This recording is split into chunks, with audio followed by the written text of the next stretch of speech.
आगामी महानगरपालिका व इतर स्थानिक स्वराज्य संस्थांच्या निवडणुकीच्या पार्श्वभूमीवर वसई विरारमधून पुन्हा एकदा मोठी बातमी समोर येत आहे।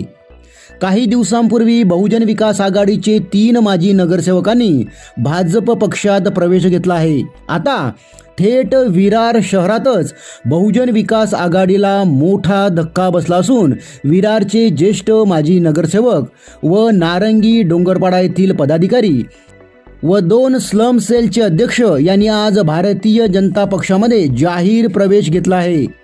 भारतीय जनता पार्टीचे प्रदेशाध्यक्ष रवींद्र चव्हाण यांच्या प्रमुख उपस्थितीमध्ये मुंबई येथे पक्ष प्रवेशाचा कार्यक्रम करण्यात आला। बहुजन विकास आघाडीचे माजी ज्येष्ठ नगरसेवक महेश पाटील यांच्यासह 2 बहुजन विकास आघाडी स्लम सेलचे अध्यक्ष यांनी काही पदाधिकाऱ्यांना घेऊन भारतीय जनता पार्टीमध्ये प्रवेश घेतला आहे। ज्येष्ठ नगरसेवक महेश पाटील यांच्यासोबत प्रवेश घेतलेल्या कार्यकर्त्यांची नावे समोर आली आहेत।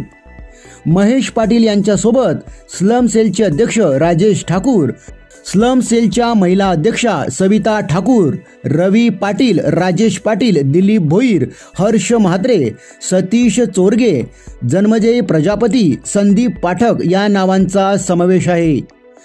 आजच्या अंगारकी चतुर्थीच्या शुभमुहूर्तावर थेट विरार शहरातच बहुजन विकास आघाडीला खिंडार पडल्याने वसई विरारमधील राजकीय क्षेत्रात खळबळ उडाली असून आता पुढचा नंबर कोणाचा याची देखील आता चर्चा जोरात सुरू आहे।